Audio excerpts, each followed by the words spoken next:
Olwaleero njagala mbalaze system ene yange ey'ente gye ntambuliza. Mu kwanguyirizamuuko n'agituumye ombanjiyisa erinnya erya organic farming. Organic farming. Okulima oba okulunda ente eziri wakati awo nga tozunguwaza nnyo naye ate nga tokyalina nte ziri zivaamu liita 3-5 naye ng'ebintu obikolera mu mbeera yammwe eya bulijjo eri organic. Bannange ente zange muzirabe, ziri ente za kiyumba, ziri wakati awo. Kiyumba si kiyumba.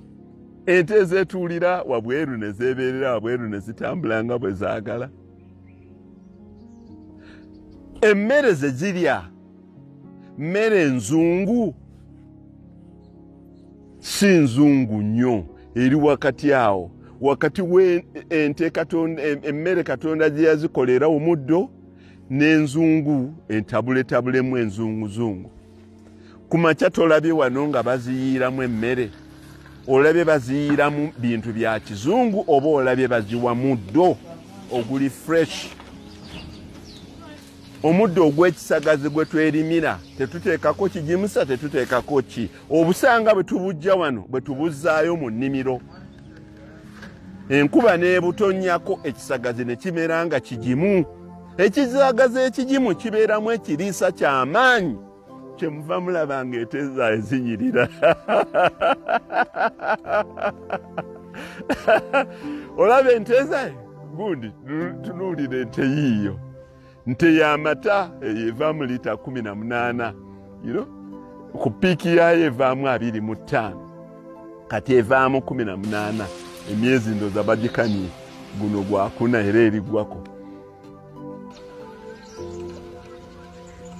Naye oziraba bwe zinyirira olw'okuba ziri ebintu biri organic. Bannange nze sirwanyisa abo bantu ba importinga bintu liisa kino liisa kiri liisa kino. Nze nasalawo nti nina ettaka lyange ddene kansimba omuddo nga mungi, n'ensimba ekisagazi, n'ensimba kasooli. Bannange mbiwulira ebirala byonna Cloris Gayana ani hey ani. Naye bannange munsaasire nze obwongo bwange butono, tebusobola kuteeka bintu bingi mu mutwe.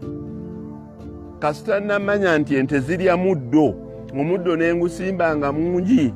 Kasita namanya nti bw'oziriisa nga wakagutema teguba mulungi, n'engutema eggulo limu ne gusulawo, ne tugukuba enkeera nga guyita bulungi mu kamashini, ne zigulyako n'olunaku oluddako nga gukyali guvuddemu olwakiragala, kumiima kye bayita okumiima. Gumiimyemu, sirina kye nnyongeramu ku makya ozirabe zonna bwe baziyiiramu. Ne zirya nga zirya muddo, Katonda nti yagikolera kulya muddo. Principally va ku zino ze bagenze batuyiyiza ezirya n'ennyama zinne waazo. Ekyatuuka mu Bungereza abato temukimanyi, mu 1991 waliwo mad cow disease mu Bungereza eyasaanyaawo ente ne Bungereza ne bagiteekako n'ebbaani y'ente. Nzijukira gyali emyaka 10 lwa saayansi oyo gwe bateeka ennyo mu nte okukakkana ente ne zigwa eddalu, n'abantu abaalinga balya ennyama eyo nabo ne bagwa eddalu. Mad cow disease. At least nze nali economics teacher mu biseera ebyo nakisomesanga. Bungereza yateekebwako ban emyaka 10, ente zonna ne bazookya. Era Bungereza nga tevaamu nyama era nga teyingiramu nyama. 1991, I do remember that very clearly. Nze ku lwange bwe nkoze faamu y'ente ne ŋŋamba saagala kuddamu ebyo.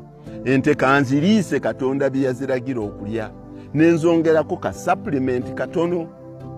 Ente bwe ziri omuddo omukube ku makya, ekyemisana ne ziddamu ne ziri omuddo omukube ku makya. Ekyemisana lwe tuziteeramuko maize bran. Maize bran mujja mu kasooli gwe neerimira nga nze mwerimidde, ne tukubako akawunga, oluusi tukuba kibosolo ne tuziteeramu whole grain, ne tuzitabulira era muddo. olweggulo lwe tuziwa ku silage ow'ebisagazi oba ow'akasooli. Eyo y'emmere gye twakuba ne tutereka mu binnya. Ye tulina ttani ezisobola okuliisa ente zino zonna okumala emyaka 2 kuba olina okwetegekeranga.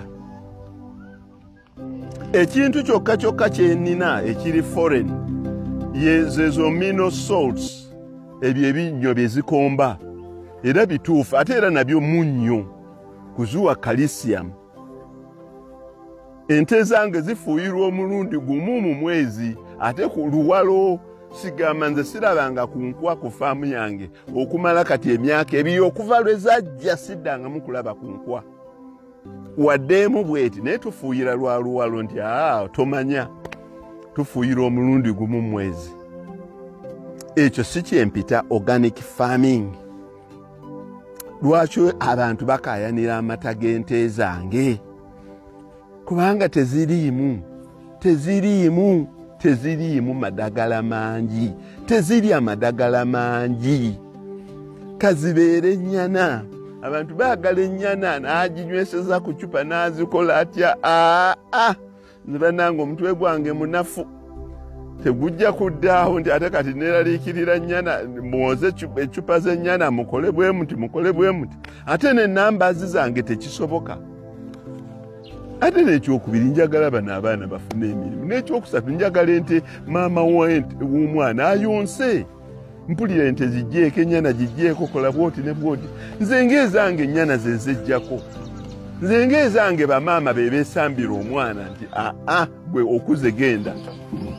Emirundi egisinga gyonna ndabye ennyana ente zimaama ze zeesambira ennyana nti okuze genda. Oba ennyana yo kennyini ne bagireeta nga tekyabiriko kuba yeeriridde kkuse. So bannange ekyo ekya organic farming mukyetegereze naye okolanga ekyo ekikugyamu. Ali awatono nga tosobola kukola bagazi bwe wati tekirina mutawaana. Kola ky'oba osobodde.